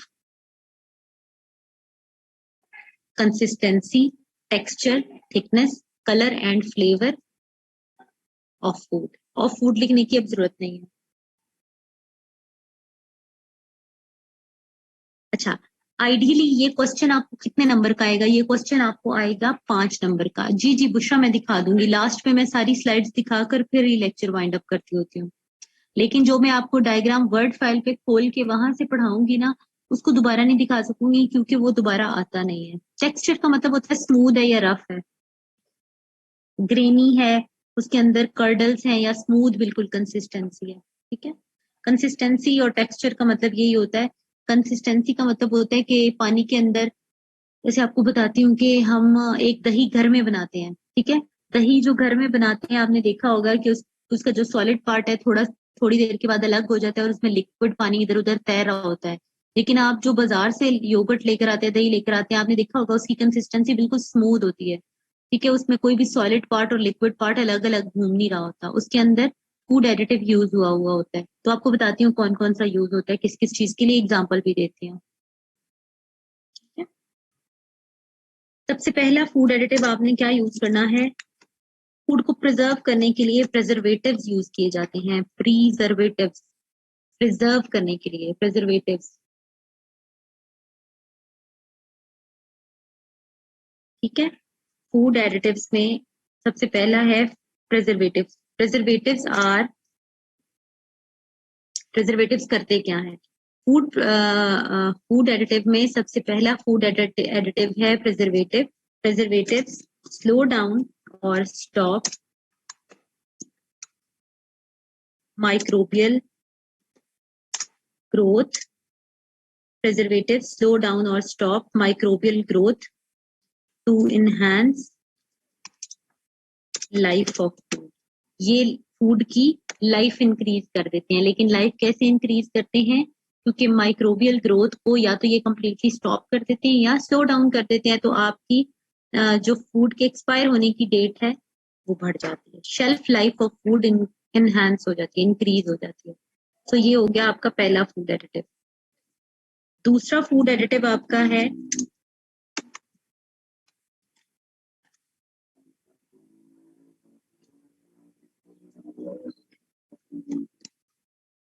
आपका है स्टेबलाइजर। स्टेबलाइजर्स क्या करते हैं? स्टेबलाइजर्स हम कब डालते हैं? अगर आपने देखा है जो बाजार वाले जूस होते हैं, जो ये वाले होते हैं, प्रोसेस्ड फूड होता है, इसमें जो मिल्क है, जूसेस हैं, आपने देखा होगा माइक्रोबियल बैक्टीरिया वगैरह ग्रो नहीं करते। आपने देखा होगा कि इनकी कंसिस्टेंसी स्मूथ होती है। अगर इनके अंदर कोई चीज मिक्स भी हुई हुई हो तो वो अलग अलग नहीं तैयारी होती, वो बिल्कुल जो है एक जैसा होते हैं।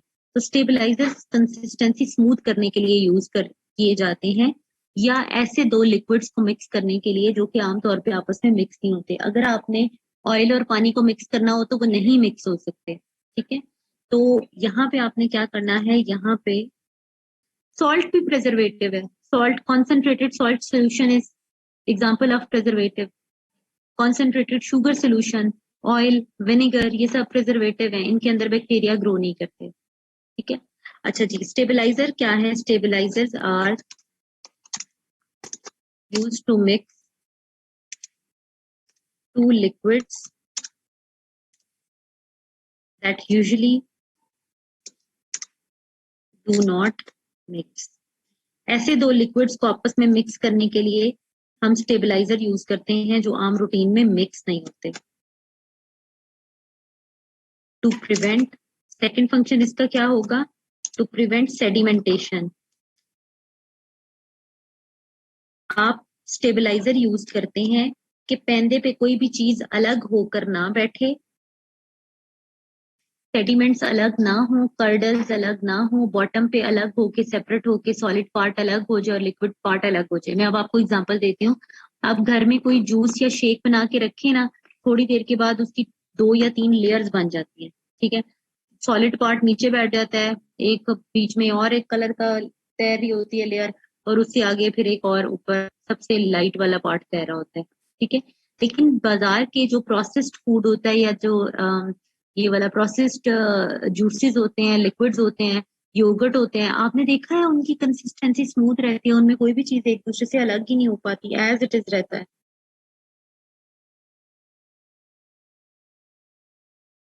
ठीक है, तो उसकी वजह क्या है? उसकी वजह यही है कि उनके अंदर स्टेबलाइजर्स ऐड किए होते हैं। तो स्टेबलाइजर्स की वजह से स्मूथ कंसिस्टेंसी रहती है,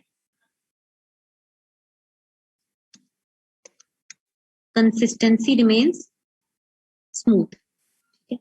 तो ये है आपका दूसरा फूड एडिटिव। तो फूड एडिटिव में हमने पहले देखा प्रिजर्वेटिव, सेकंड फूड एडिटिव क्या है? स्टेबलाइजर है। स्टेबलाइजर्स आपके ये जो डब्बे वाले दूध होते हैं इनमें भी यूज होते हैं, बिकॉज पाउडर होता है, वो पानी होता है और कुछ केमिकल्स होते हैं, तो ये तो थोड़ी देर के बाद अलग अलग हो जाने चाहिए, तो ये सारे इकट्ठे पता कैसे रहते हैं और स्मूथ इनकी कंसिस्टेंसी रहती है स्टेबलाइजर की वजह से। फिर आपने नोटिस किया है, एग्जाम्पल ऐसे गूगल करो, अंदर आपके सामने सामने आ जाएंगे, एक एक लिख लेना, या बुक खोलें या नोट्स खोलें, उसके अंदर लिखी हुई है। अच्छा, होगा इसमें क्या कि जो अगला है थर्ड है एंटीऑक्सीडेंट। एंटीऑक्सीडेंट्स भी आपके सिलेबस में मौजूद है अलग से, इसको भी जरा समझ लेते हैं ये क्या कहता है।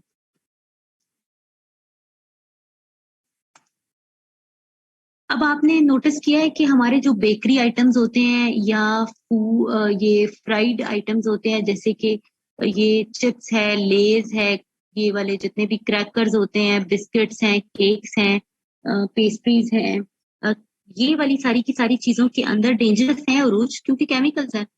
ये सारी की सारी चीजों के अंदर आपने नोटिस किया है कि ऑयली जितना भी और फ्राइड फूड होता है, ये मतलब पड़ा रहता है, लेकिन इसमें से खास किस्म की एक स्मेल नहीं आ रही होती, फ्रेश लग रहा होता है। उसके अंदर ऐसी क्या चीज यूज की होती है?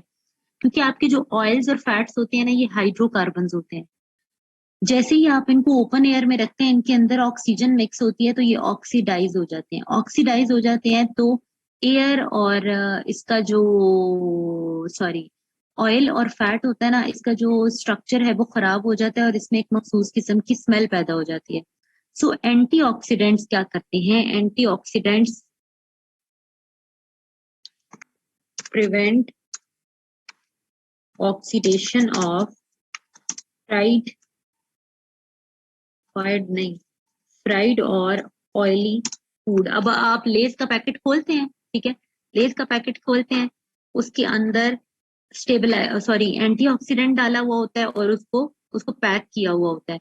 पैक किया हुआ होता है, उसके अंदर जितनी भी ऑक्सीजन थोड़ी बहुत चली जाती है, एयर चली जाती है, वो ऑक्सीजन भी आपके फ्राइड आइटम को ऑक्सीडाइज नहीं कर पाती, बिकॉज उसके अंदर एंटीऑक्सीडेंट है, और मजीद एयर तो उसके अंदर जा ही नहीं पाएगी बिकॉज एयर टाइट होता है। तो प्रिवेंट करता है ऑयली और फ्राइड फूड की ऑक्सीडेशन, और it prevents, antioxidants prevent rancidity. Rancidity का मतलब होता है वो जो मखसूस स्मेल पैदा होती है, रेंसिडिटी ऑफ ऑयली और फ्राइड फूड।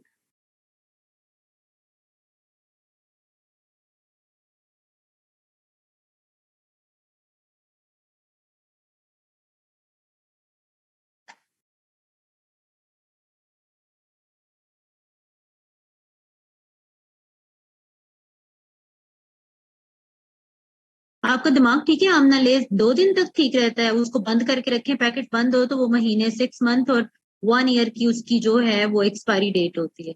उसको खोल देंगे तो फिर तो मजीद ऑक्सीजन ऐड होती जाएगी ना, बंद किया हुआ जो पैकेट है उसके अंदर।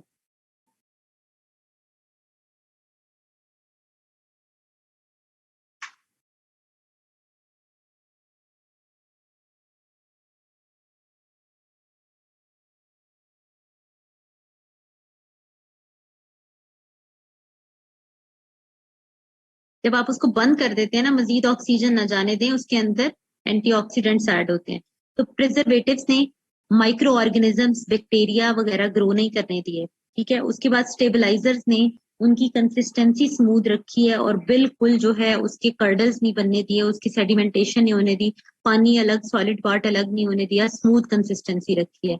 और थर्ड था एंटीऑक्सीडेंट। एंटीऑक्सीडेंट्स ने क्या किया, एंटीऑक्सीडेंट्स ने ऑयली और फ्राइड फूड को भी फ्रेश रखा है। ठीक है, अगर आप उसको ओपन रख देंगे ना, ओपन फ्राइज बना के रखें, रात को रखें, सुबह उनमें से स्मेल आ रही होगी, कोई खा ही नहीं सकेगा, क्योंकि वो ऑक्सीडाइज हो जाएंगे, अजीब से हो जाएंगे, तो फिर मजा नहीं आएगा। ठीक है। हाँ ना, कहती है 2 दिन में लेस खराब हो जाते हैं। फैक्ट्रियों वाले तो डूब गए, फिर 2 दिन में लेस खराब होने लगे तो। अच्छा, चौथा है कलरिंग और फ्लेवरिंग एजेंट। कलरिंग और,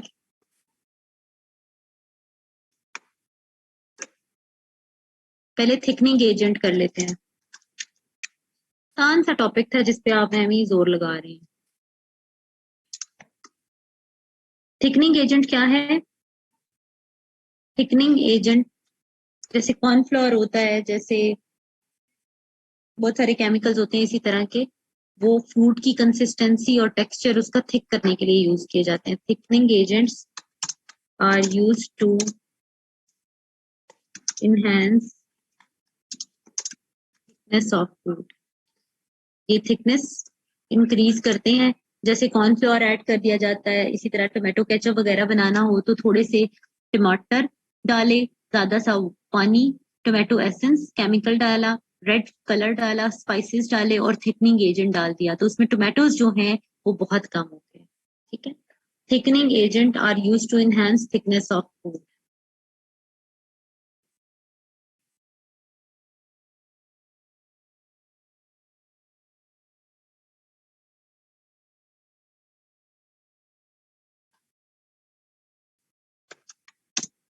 उसके बाद फिफ्थ पे आ जाता है आपका,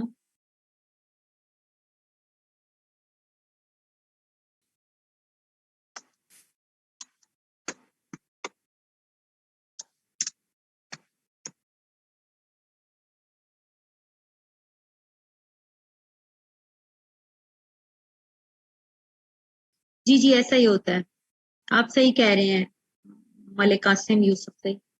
अच्छा, कलरिंग और फ्लेवरिंग एजेंट जो हैं, कलरिंग और flavouring agents make food attractive, और मजीद ऑक्सीजन आ जाती है ना, मजीद ऑक्सीजन उसको ऑक्सीडाइज कर देती है। मेक फूड अट्रैक्टिव और use to enhance appearance of food. Coloring and flavoring agents make agents कर देते हैं, agents make food attractive और used to enhance appearance of food। या तो उसकी appearance इंक्रीज करते हैं या उसको अट्रैक्टिव बनाते हैं, इसके अलावा इनका कोई और फंक्शन नहीं होता। ठीक है, कलरिंग और फ्लेवरिंग एजेंट्स का बस केमिकल्स ही होते हैं। जो फ्लेवर होता है उसमें ऐसे स्मेल होती है प्यारी सी, तो आप उससे अट्रैक्ट होते हैं कि स्ट्रॉबेरी फ्लेवर है, तो आपको स्ट्रॉबेरी एसेंस यूज किया हुआ होता है, और पिंक फूड कलर यूज किया हुआ होता है, तो आपको लगता है फ्रेश स्ट्रॉबेरी इसके अंदर डाली हुई है, हालांकि ऐसा कुछ भी नहीं होता।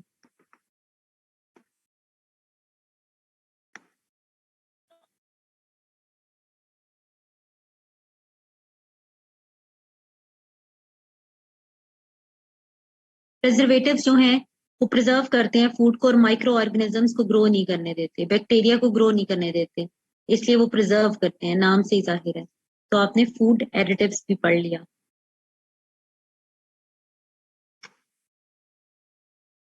Digestive system, food additive.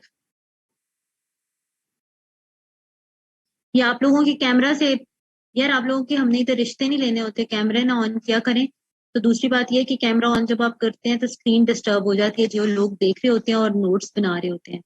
क्या करते हैं कि ma'am, how do these antioxidants work in our body. हाँ जी, ये वाला जो टॉपिक है ना नूरुल हुदा, ये मैंने एंटीऑक्सीडेंट का 5 मार्क का क्वेश्चन आपको अलग से पढ़ाना है, मैंने अलग भी टॉपिक लिखा था। ये लें आयशा, स्क्रीनशॉट लें।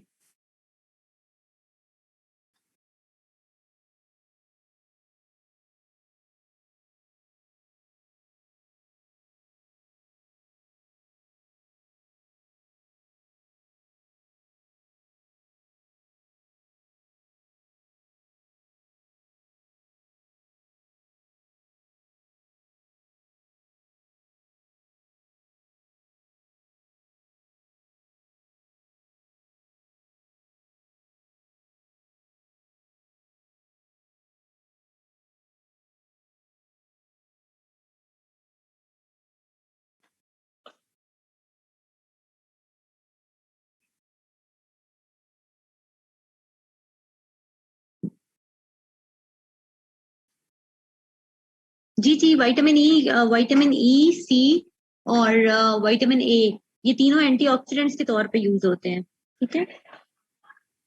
कलरिंग एजेंट और फ्लेवरिंग एजेंट जो हैं वो फूड को अट्रैक्टिव बनाते हैं और इसकी अपीयरेंस एनहेंस करते हैं। और विटामिन ई जिन सोर्सेज से मिलता है, सारे के सारे सोर्सेज विटामिन ई की याद है ना, iron rich green leafy vegetables. और विटामिन सी जिनसे मिलता है, सिट्रस फ्रूट्स। और विटामिन ए जो आपका था, याद होगा आपको, कैरेट्स थे और फ्रेश फ्रूट्स और वेजिटेबल्स थे। ये सारे के सारे सोर्सेज आपके एंटीऑक्सीडेंट्स हैं, ये बॉडी के सेल्स को फ्रेश रखते हैं। बताऊंगी, ये पढ़ा दूंगी टॉपिक।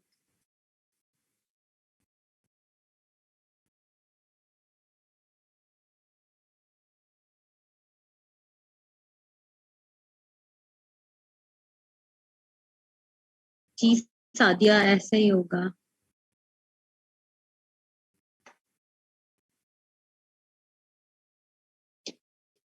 बस ये क्लास जल्दी एंड करते हैं, सर्कुलेटरी सिस्टम और हार्ट वाला नहीं पढ़ते।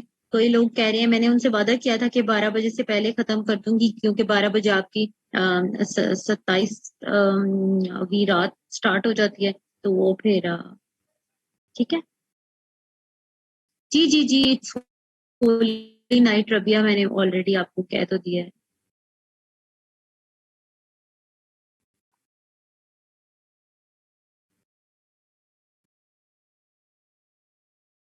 इन्वायरमेंटल के टीचर का मुझे नहीं पता।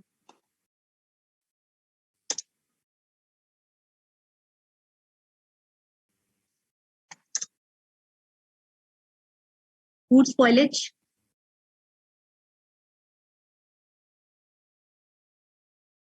ठीक है जी सुंबल, मुझे तो पता है, लेकिन चलें 12 बजे क्लास खत्म कर देंगे और ये इबादत कर लें सब लोग। फूड स्पॉइलेज से स्टार्ट करते हैं। फूड स्पॉइलेज के लिए कौन कौन से फैक्टर्स रिस्पॉन्सिबल हैं, वो जस्ट हमने हेडिंग्स लिखनी है।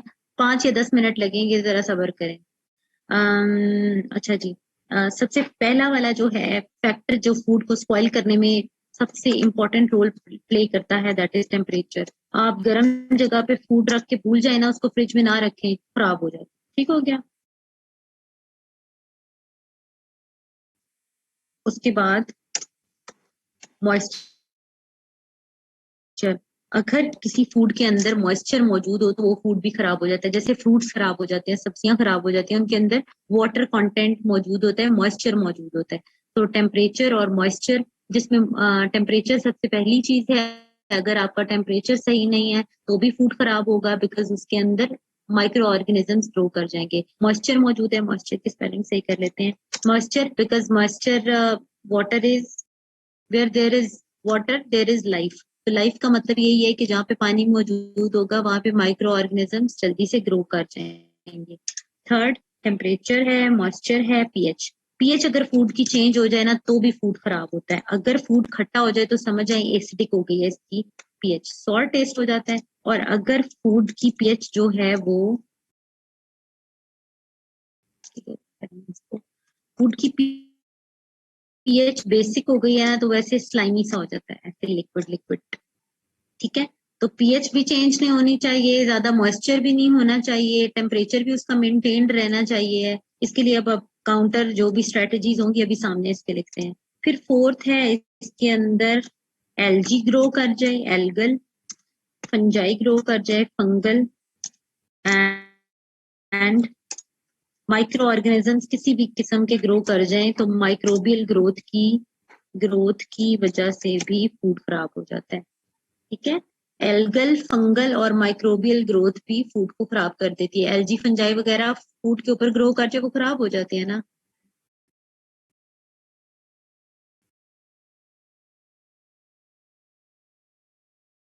नहीं जी, ऑर्गेनिक फूड में ही होगा, ऑर्गेनिक फूड ही खराब होते हैं। इनऑर्गेनिक में नमक का क्या खराब होना है, अरसलान, मिर्चों का क्या खराब होना है। अच्छा, उसके बाद ऑक्सीडेशन। ऑक्सीडेशन यही है कि अगर एयर और सनलाइट का एक्सपोजर ज्यादा हो तो उसमें फूड ऑक्सीडाइज हो जाता है और वो खराब हो जाता है। ये 5 फैक्टर्स हैं। अच्छा, अब आपको जब क्वेश्चन आएगा ना कि कौन से ऐसे कौन से ऐसे फैक्टर्स हैं जो रिस्पॉन्सिबल है फूड को खराब करने में? वो है टेम्परेचर, मॉइस्चर, उसका पीएच चेंज होना, उसके ऊपर एल्गी फंजाई या माइक्रोब्स का मतलब माइक्रो ऑर्गेनिजम्स का ग्रो कर जाना, या एयर या सनलाइट में जो एक्सपोज्ड फूड पड़ा हुआ होता है उसका ऑक्सीडाइज होकर खराब हो जाना। अब इसके जो काउंटर में हमने टेक्निक्स लिखनी है ना, वो क्या क्वेश्चन होगा, वो आपका होगा फूड प्रिजर्वेशन मेथड्स। तो आपने क्या करना है, ये हेडिंग्स बनाकर इनके अंदर एक दो दो दो तीन तीन लाइंस जो हैं वो एक्सप्लेनेशन की लिखेंगे अपने वर्ड्स में, बिल्कुल अपने वर्ड्स में, तो वो सही हो जाएगा। Food preservation methods.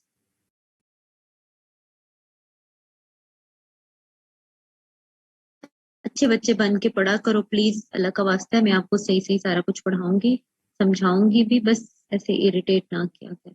और आई एम सॉरी इसलिए जो भी अगर मेरी कोई बात बुरी लगी हो।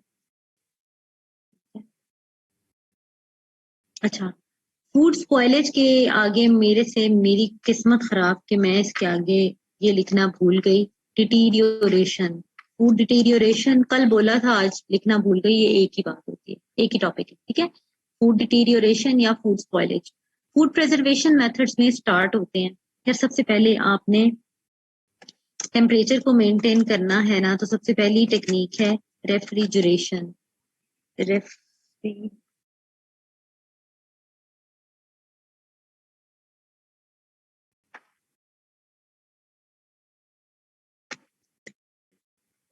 रेफ्रिजरेशन, ठीक है। रेफ्रिजरेशन है, नहीं काम चलता तो फूड को फ्रीज कर दें। फ्रीजिंग और refrigeration are first two techniques to preserve food. हम करते हैं ना, फ्रिज में रख देते हैं, ऊपर फ्रीजर में रख देते हैं, बात खत्म हो गई। दूसरी बात क्या होती है, हीटिंग और बॉयलिंग। खाना थोड़ा सा गर्म कर देना, सालन को थोड़ी देर के बाद अगर गर्म कर दें, राइस को, इस तरह की खाने की चीजों को गर्म करके रखते हैं, वो खराब नहीं होती। हीटिंग और बॉइलिंग। जल्दी खत्म करती हूँ, बस आपको मैं जल्दी फ्री कर दूंगी, फिर हम सारे इबादत करें, ठीक है। अच्छा, फ्रीजिंग, हीटिंग और boiling is second technique of food preservation. जल्दी जल्दी लिखती हूँ। उसके बाद है, अगर आप सॉल्ट लगा के फूड को रखते हैं ना, तो वो भी प्रिजर्व हो जाता है, उसके अंदर बैक्टीरिया ग्रो नहीं कर पाते, सॉल्टिंग, ठीक है। लोग नमक को गोश्त को नमक लगा के रखते हैं और फ्रूट्स को, सब्जियों को नमक लगा के प्रिजर्व कर देते हैं, वो खराब ही नहीं होती, उनके अंदर बैक्टीरिया ग्रो नहीं करते। अगली टेक्निक है ड्राइंग। बलूचिस्तान में और हुंजा वगैरह में गोश्त को ड्राई किया जाता है और ड्राई फ्रूट्स आपने देखे होंगे, उसमें से मॉइस्चर रिमूव कर दिया जाता है। So drying is another technique to preserve food and to keep it for a longer period of time. Dry fruits और dry meat, dry गोश्त मैंने खाया हुआ है, मजे का होता है हुंजा वाला। Refrigeration, freezing, heating, boiling, salting, drawing.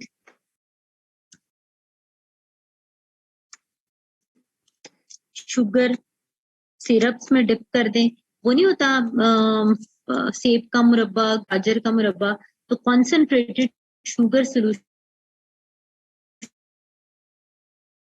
के अंदर, शुगर सोल्यूशन में किसी भी चीज को डिप करके, शुगर के सिरप बना के उसके अंदर फ्रूट सब्जियों को डिप करके रख देना, तो वो नहीं खराब होते, ठीक है। यहाँ ड्राई भी किया जाता है। हाँ जी हाँ जी, वो बलूचिस्तान वाला भी, ठीक है जी।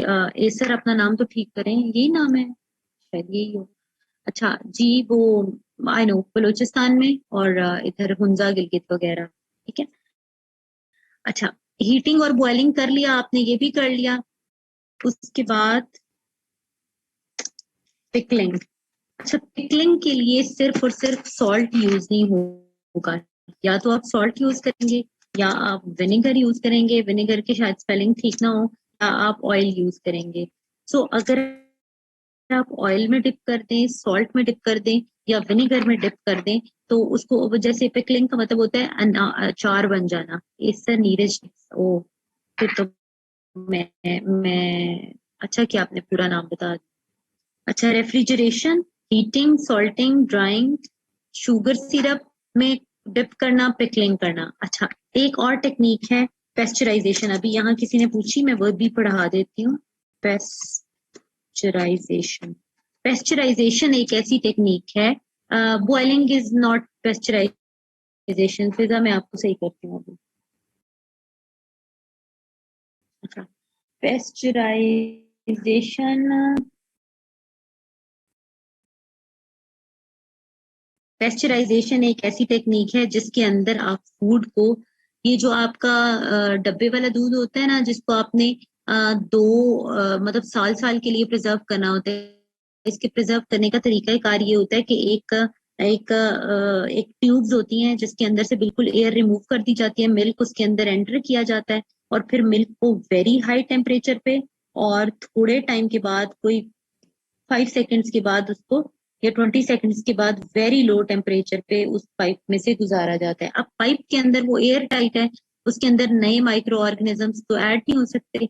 तो पेस्चराइजेशन एक ऐसी टेक्निक है जिसमें फूड को at a very high temperature and suddenly at a very low temperature treat किया जाता है। उसका मकसद क्या है?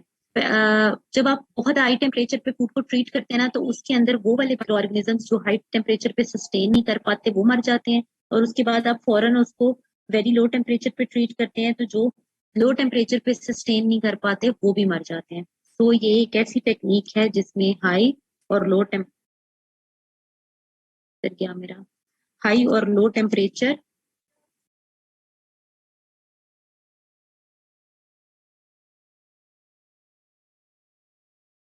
पेस्चराइजेशन एक ऐसी टेक्निक है जिसमें शॉर्ट टाइम इंटरवल से वेरी हाई टेम्परेचर और लो टेम्परेचर पे फूड को ट्रीट किया जाता है ताकि हर तरह के बैक्टीरिया और माइक्रो ऑर्गेनिजम्स उसमें खत्म हो जाए और देन उसके बाद उसको फिर पैक कर लिया जाता है डब्बे के अंदर। तो देखें उसकी साल साल जो है एक्सपायरी डेट होती है वो खराब ही नहीं होता। ये हो गया। उसके बाद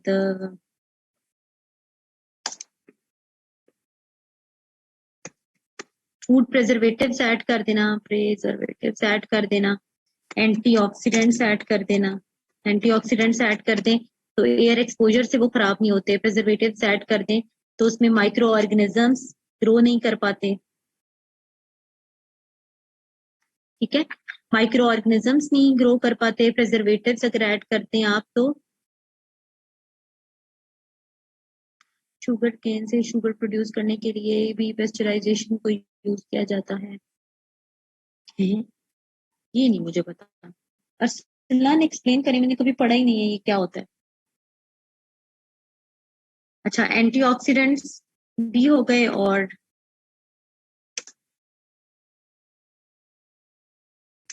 10th वाला बताएं। Refrigeration, heating, boiling, salting, drawing, sugar solution, pickling.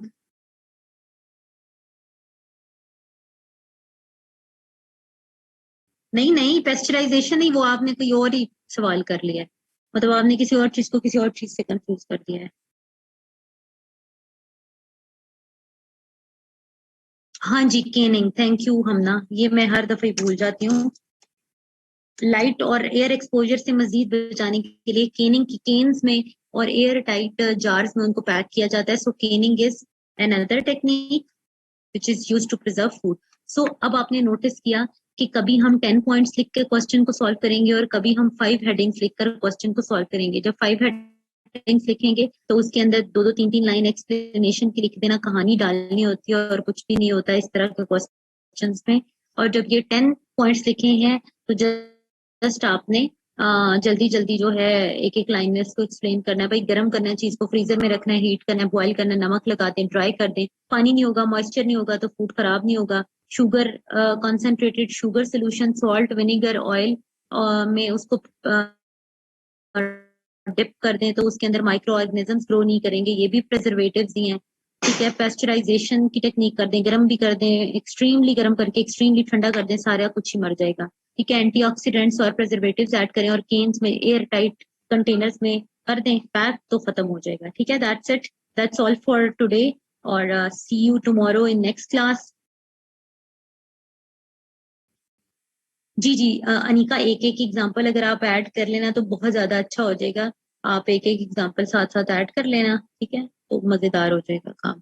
और कल 2 से 4 बजे क्लास हो जाएगी। मैथ्स इतना डिफिकल्ट नहीं है, आपकी जो मैडम इधर आपको पढ़ाएंगी ना वो बहुत ही ज्यादा एक्सप्लेन करती हैं। अगर आप उनको तंग नहीं करेंगे ना तो बहुत अच्छा पढ़ाती हैं। मेमूना मैथ्स डिफिकल्ट नहीं है, वो बेसिक से स्टार्ट करेंगी और सारा कुछ एक्सप्लेन करेंगे। खुदा का खौफ करना, ठीक है। हम लोग सारे बहुत मुश्किल से टाइम निकालते हैं, तो प्लीज इसकी कदर करके सीरियस होके पढ़ा करें।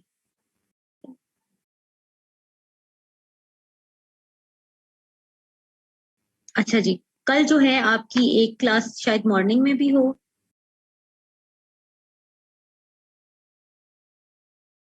मॉर्निंग बिल्कुल मॉर्निंग नहीं होगी, थोड़ा सा दोपहर ही होगी।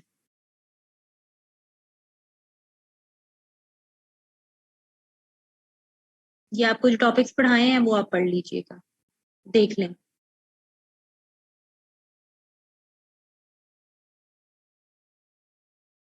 2 to 3:30 एक क्लास होगी, और फिर रात को ये 10 बजे वाली क्लास होगी। 12 बजे वाली, 12 बजे कोई उठेगा नहीं उठता।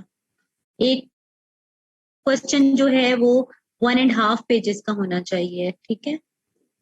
हाँ जी, 2 बजे से क्लास हम स्टार्ट करेंगे। टोटल कितने लेक्चर्स होंगे अली रजा? कोई टोटल टोटल नहीं होता, बस जब सिलेबस खत्म हो जाएगा फिर मैं आपको जानने दूंगी। मैं लेक्चर्स पे फोकस नहीं करती।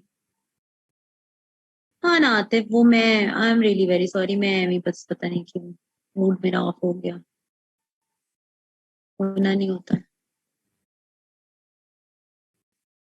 ठीक है।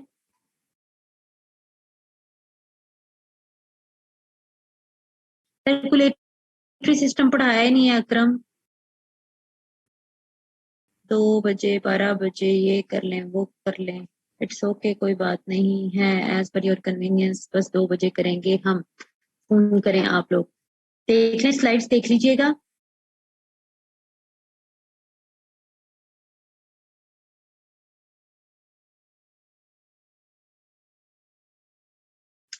अच्छा, ये फिर ये, कल तो कोई जॉब नहीं है।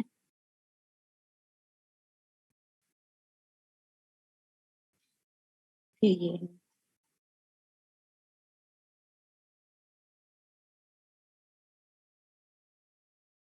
कौन सा पेपर है? मुझे रोल नंबर स्लिप भेजिए।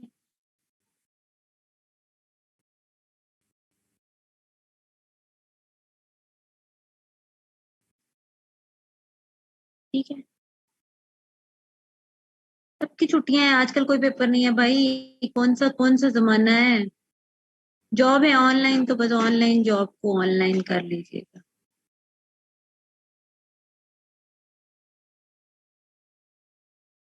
सीएसपी एकेडमी वाले नोट्स भी अच्छे हैं, आप पढ़ लीजिए। 1-1.5 घंटा निकालें, 2 से 3:30 बजे, या जो भी टाइम होगा बस रख देंगे। बस कल 2 क्लासेस होंगी, ईद की छुट्टियों को यूटिलाइज करें, ज्यादा से ज्यादा जल्दी सिलेबस खत्म करने की कोशिश करें, नंबर ऑफ लेक्चर्स देखें, पूरे करने की कोशिश करेंगे।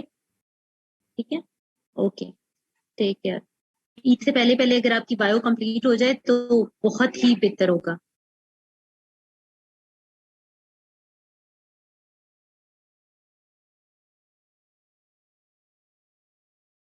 चले बस आप छुट्टी करें।